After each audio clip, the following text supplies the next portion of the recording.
July 13th, 2024, my sister's birthday. She's 58, 57. She's 57. And my cousin, Shalette's daughter, is, how old is she? 38, something like that. Anyway, shout out to them too one day. Solar returns. July 13th, and my family in the 80s used to be bad luck. It was getting so bad that we dreaded July 13 because something always bad happened. Besides my cousins and my sister's birthdays, which was not a bad thing. I mean, we was minding our business, walking down the street, and people was getting stabbed in front of us. What's today? July 13. The blackout. New York City had a blackout. My mother called us. It was around 9 at night. Come upstairs. Come upstairs. I just finished baking Vic's birthday cake. We didn't want to come upstairs, but because of that cake, okay, we came upstairs. Soon as we came upstairs, New York City had the blackout. We looked in the sky. It was lightning. No thunder, but lightning. How old am I? 9, 10, 11? I said, oh my God, it's finally the end of the world. That was July 13th. It was a lot of,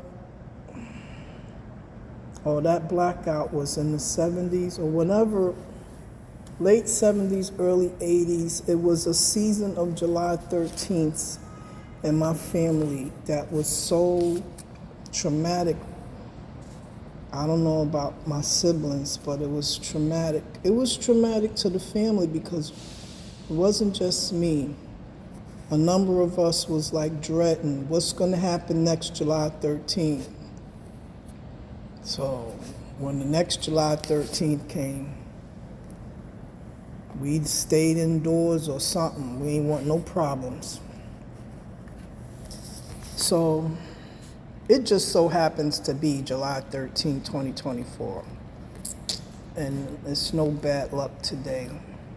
I just wanted to give my flowers to a beautiful, beautiful comedian and actor who I've grown to love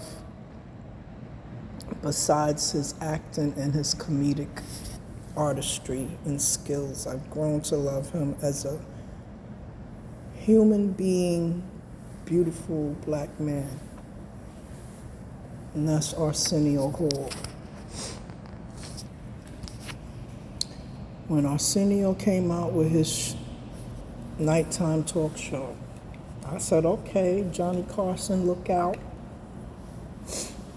David Letterman, whoever was out, look out. We finally got a black man nighttime TV doing the same thing y'all doing. And then when I turned him on in 1991, Arsenio he wasn't boring. His guests, to me, were boring. I'm like, who the hell is that? Who the hell is her? They corny. So I was like, this show is not going to make it. But he would do his little, monologue at the beginning of his show for 10, 15 minutes before the commercial. And then he returned introducing his guests. And oh my God, Arsenio used to have me in stitches. Mind you, 1991, I was in a very depressive state. I was so depressed that I could not get out of bed. I only crawled out the bed when I had to take a piss or take a shit. And I would crawl back in the bed. Come out of the bed, my body is crying hunger. I fed it. And when the hunger died, I went back in the bed. If my ass was stinking, my underarms smelly, the only way I go take a shower. If I didn't smell myself, I wasn't washing. That was a season in 1991.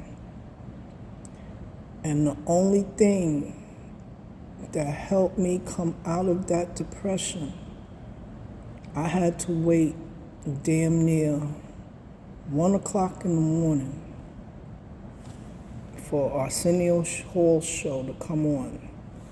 And I don't know if it was 1 in the morning, but I know the 11 o'clock news. And after that, the world news, the late night. I know it was after midnight. I had to wait for him. It was the longest wait in town. But when the show finally came on, Steve Harvey was talking about Sister Odell. I knew Sister Odell was going to give me one. I knew Arsenio was going to give me one. And he come out with his long finger and he tell these stupid jokes. Somebody with a sense of humor can get somebody out of a depressive state, and he did that every night. And he looked, not that he looked, he reminded me so much of my Uncle Greg. They both were slim and similar complexion, similar height, similar build. And Uncle Greg back in the day used to crack me up. So watching Arsenio sometime, I was like, that's my uncle. But I have to give Arsenio Hall his flowers because I didn't care all of the corny guests he had on his show. I still had to support his show. And then after a while, the guest wasn't corny. And please forgive me for the people who I thought was corny or not worthy of being a guest on the show. I just wasn't interested. Just wasn't. He started having Mike Tyson on, Michael Jackson, Eddie Murphy, some rappers. And you know, these people sometimes couldn't make it on the other shows. So if they can come on Arsenio, beautiful. He had Dougie Fresh and Little Vicious. His show started to get more entertaining for me. But it got me out of my depression. And it wasn't his guest, it was Arsenio. His little monologues before the guests would come on. And if the guest was good for me, that was the icing on the cake. So I have to give Arsenio his flowers. When you did Coming to America,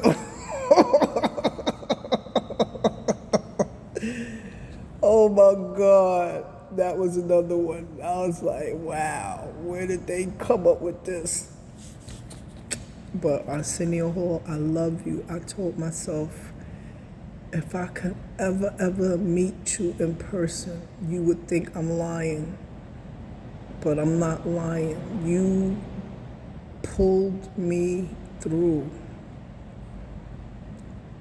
a most serious bout of depression I had ever experienced. You did that, Arsenio. I had to wait every night till midnight just to get a laugh in my psyche, in my soul, in my spirit.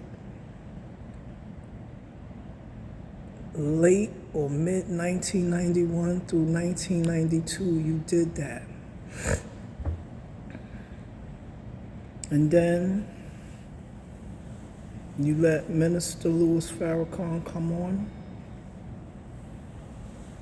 and I was in love with Minister Louis Farrakhan, not him as him like I love Martin Luther King and Malcolm X, that type of love. I love Farrakhan. I have a different opinion about him today because I feel he's complicit in the murder of Malcolm X, and Malcolm X did not deserve that. So Minister Farrakhan had me until, what was he? He was on Oprah show, or Spike Lee and Malcolm X's widow, Betty Shabazz, was on, I believe it was Oprah show. And Spike Lee said, Farrakhan called me, I'm going to paraphrase. Farrakhan called me and said, I should do the movie this way, I should do the movie that way, don't say this, don't do that. And Spike Lee says, sir, with all due respect, hear you loud and clear, but the input of the movie is going to be on the perspective of what his wife, widow Betty Shabazz, tells me, and that's how it's going to go down. Because Farrakhan didn't want it to go down by her perspective. And if she thinks Farrakhan was complicit in the murder of her husband, which her daughter later on gets arrested by the feds for plotting Farrakhan's assassination, and Betty Shabazz saves face and is next to Farrakhan in the media, it wasn't because she likes Farrakhan or loves Farrakhan. She's saving her daughter's freedom. And all of that I saw, I had to back off on Farrakhan.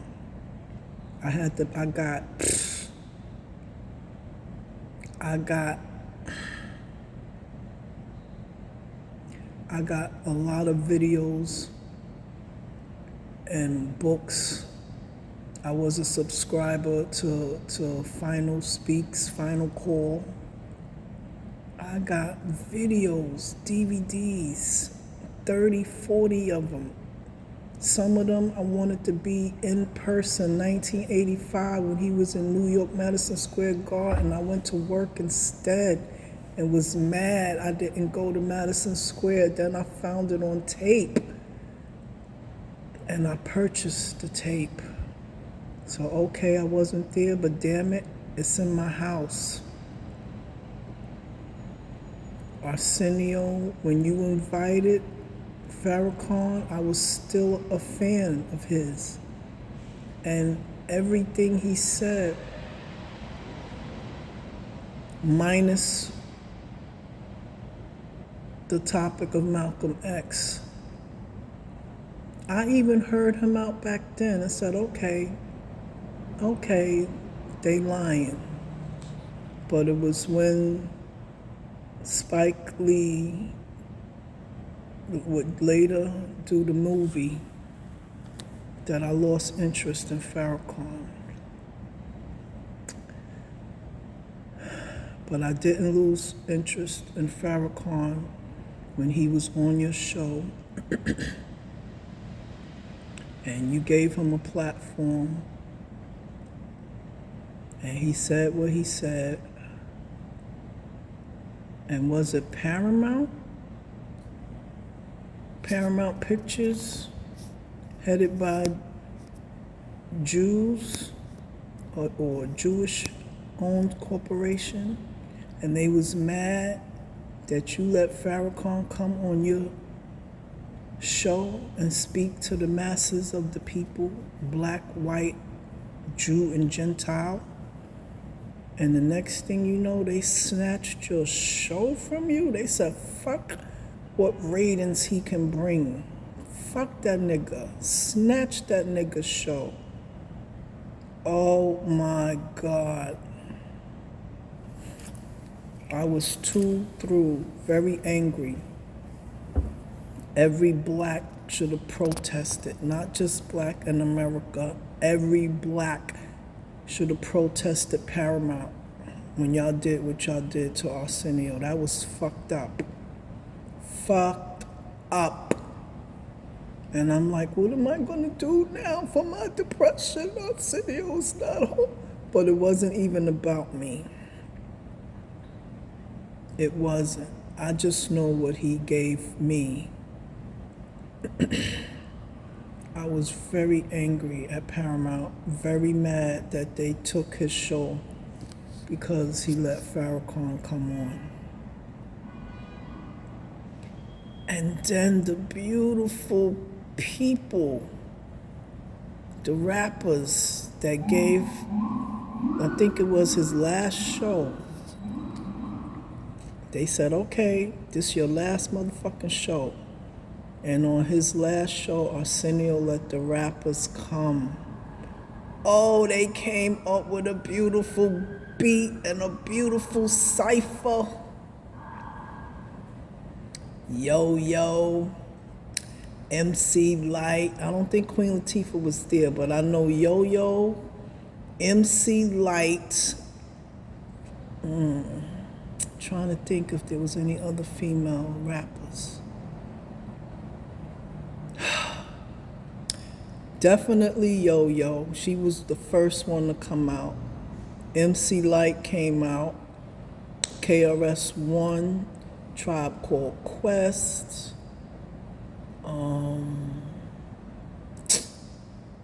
Boy, I'm at a loss right now. A lot of rappers came out. Method Man, Wu-Tang Clan. A lot of rappers came out and they did a farewell cipher song to say, we love you, Arsenio. Thank you, Arsenio. Fuck a Paramount, Arsenio. Yo. And I watched it and I cried, but they gave him a beautiful send-off. At the end of it, everybody was just hugging him. Because it was like a death, like we were saying, like, oh. And then years later, they tried it again. Oh, we're going to give you another show. That was fucked up what Paramount did. Same thing you did on the last show, just do what you did and you're going to be a success. And they tried it. And I said, I'm so glad Arsenio's back. And I watched it every night, and it just didn't do what it used to do in 1991 and 92. But I love Arsenio, so I watched it, and the next thing you know, they took it off the air. So their conscience is clear. Well, we did try again, so now it didn't work because it just didn't get ratings. No, y'all just did that to clear your conscience. Y'all didn't put whatever y'all needed to put to make that show work. So it didn't work. So now he's doing podcasts today. And that's all cool. I saw what he did with Cat Williams' interview. Cool. It's hard to me to follow the podcast. But I just want to give Arsenio Hall his flowers. He is a beautiful journalist, a beautiful late night talk show host, a beautiful comedian,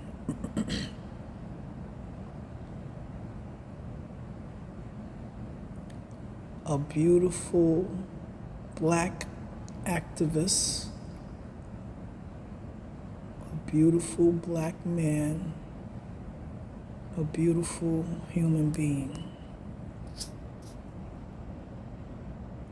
You have healed the masses of the people. And it wasn't just me. You healed the masses of the people. I was depressed severely in 1991 and 1992, and your show pulled me through. I was getting my ass beat. The government arrested me for saving my child's life. My child would have been dead, but instead he stayed in intensive care unit for 4.5 months. A 1 pound birth. His father fought me at 5.5 months pregnant. And I'm defending my fetus and myself. 1 stab wound, just one, boom, to get him away from me. And then I said to myself, you getting ready to stab homeboy. Other people will call that premeditation. It wasn't premeditation. It's what they be telling the cops. They got a split decision, do this or do that. I had a split decision. I ran in the kitchen. I opened 3-4 cabinets. Woof, woof, woof. The first one, the second one next to it, the third one. And I saw the spoons, and I saw the butter knives, and I saw the box cutter, and I just grabbed what I can get. And I got the box cutter. I had a split decision to make, because I got this fetus, 5.5 months, and this man, my medical record said, defensive wounds, like this, like that. Blocking. If you look at my medical records, they're in my house under the china cabinet in a bin.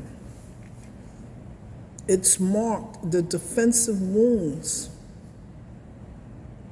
that I used to block his blows off the baby.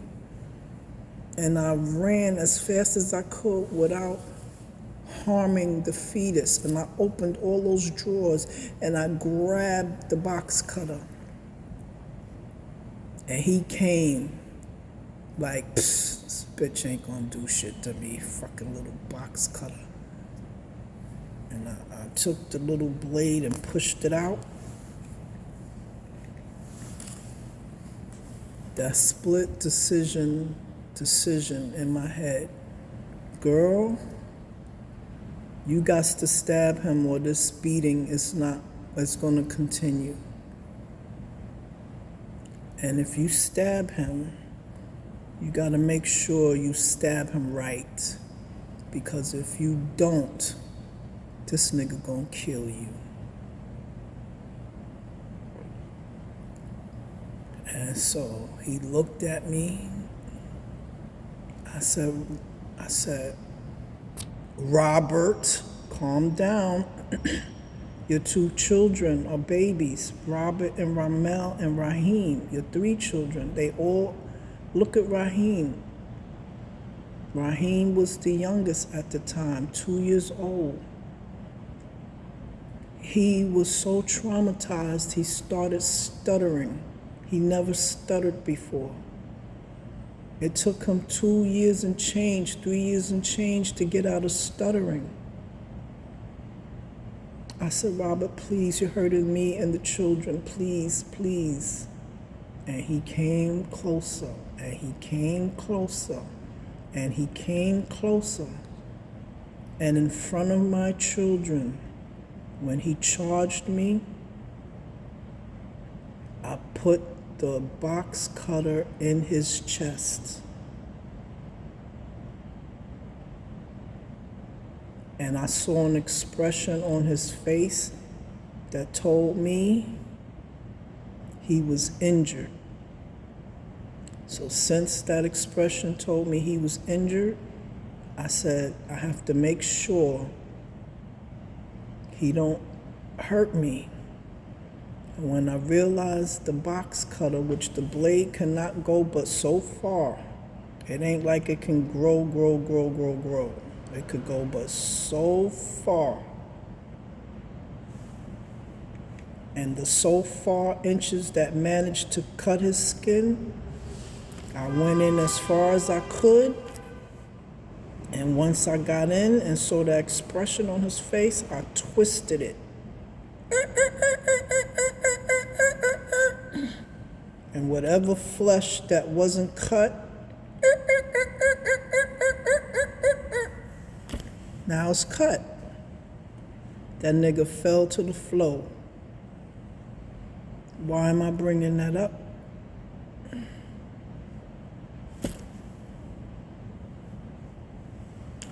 I'm bringing that up because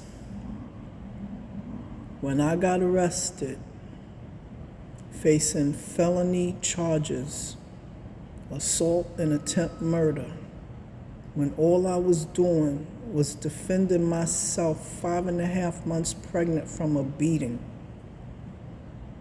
How many, all of the bruises on my body, he had one injury in one location. When he fell to the floor, did I get a knife, the real knives in the kitchen, and just jig 'em? No.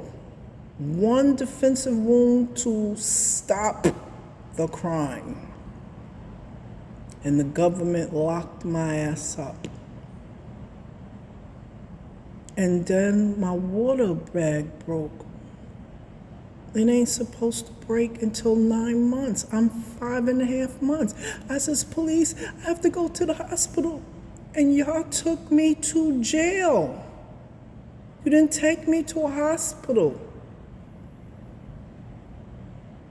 And then my baby boy, Rakim Kareem Birch, is born 5 days later.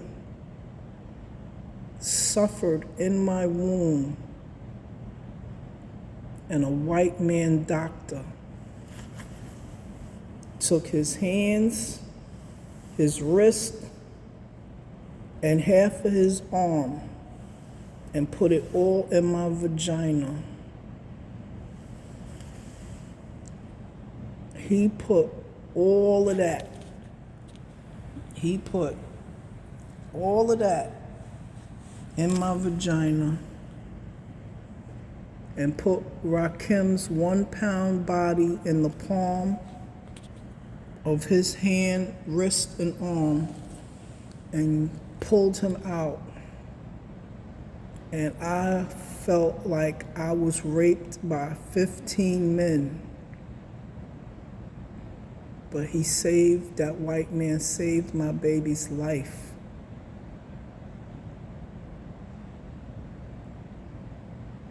Then told the black doctor that was new to delivery, oh, you can take the credit for this birth. So it's on the birth certificate that a black woman delivered my baby. That's a lie. She did not deliver him. The doctor just probably was on overtime, wanted to take his ass home, and go ahead, you do the rest of this. And she cleaned me up, but she was so fucking rude and nasty, bitch.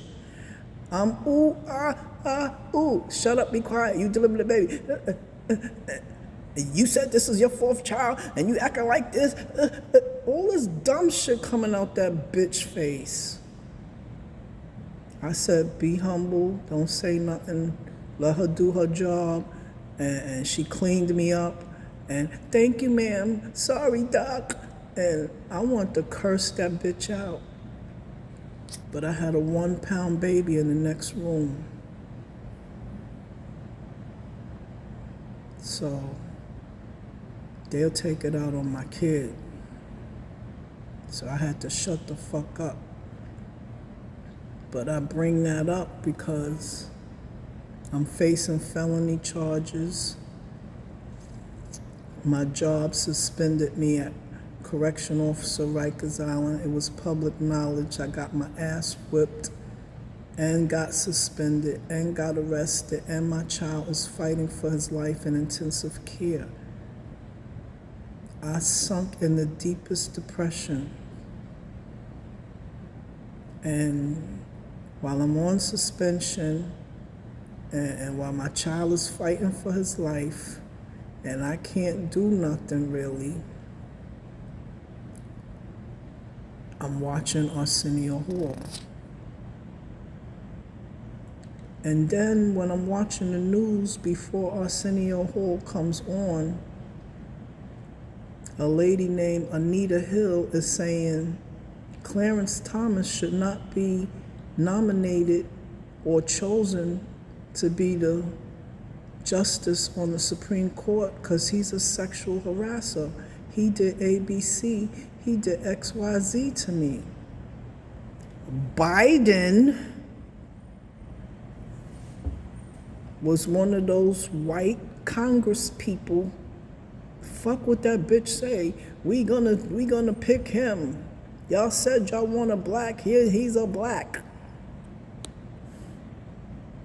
Snakes come in all colors. That's what Thurgood Marshall said when asked about, oh, so if your replacement is also black, just like you in the Supreme Court, so everything's gonna be fine, right?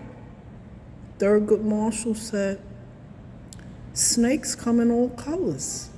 I saw that with my own eyes. And I heard everything what Anita Hill said about Clarence Thomas. And Clarence Thomas said, basically, these ghetto fabulous blacks don't want me on the court.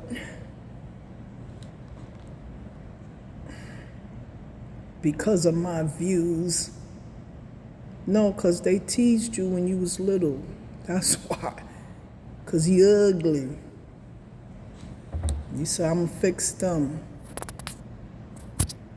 My people, I'm gonna fuck over them because they fucked over me.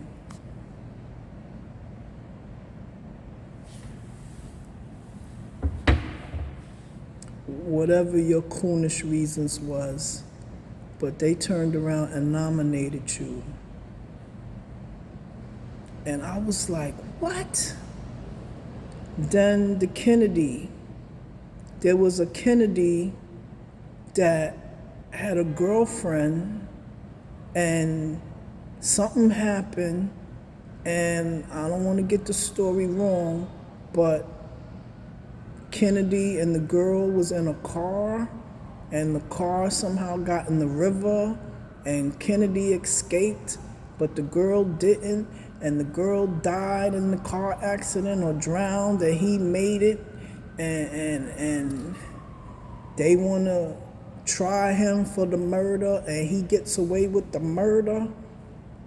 And all that was drilling in my psyche was, men can do anything to women, And it's the fuck okay.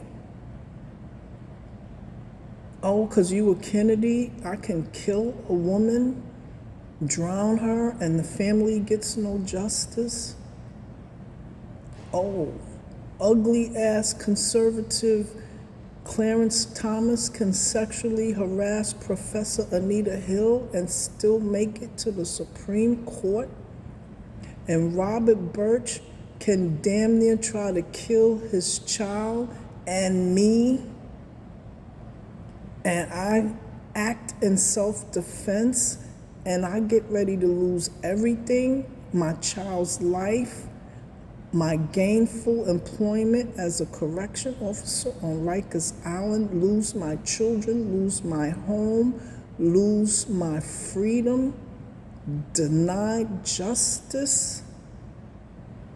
All of that was happening mid-91 and 92. I said, fuck racism. Not only do I gotta worry about racism, sexism is a real motherfucker. I got to watch my ass for the other ism. Racism and sexism. But I'm black and I'm a woman. The worst combination on planet Earth you can be in today's society is a black woman. We are at the lowest on the motherfucking totem pole. We get abused by everybody, including the black man. We are not safe from no one. I found that out mid-1991 to 92. So for the very few black men that's not aiding and abetting, that's not acting in concert to the demise and the destruction of the black woman species, I salute you. I love you. Thank you. Flowers going out to Arsenio Hall. When you pass, they're not going to talk about, oh, how funny he was in Coming to America, and oh, he cracked me up, he's so funny. They're going to talk about your show and how they dogged you. And the rappers is going to come out and say how they honored you on your last day on that job. Fuck a Paramount. Fuck a Paramount. You do him like that, God got him. What God gonna do for you?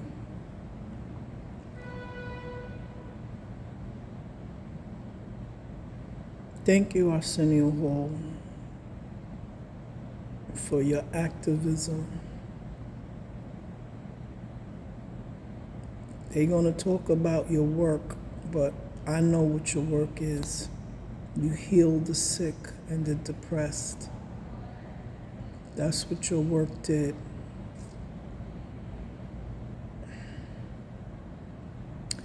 So with that, I'll end this video. I just had to give Arsenio Hall his flowers. Thank you, Arsenio. Because one day I wanted to tell you, and I'm finally gonna do it. God willing, God willing.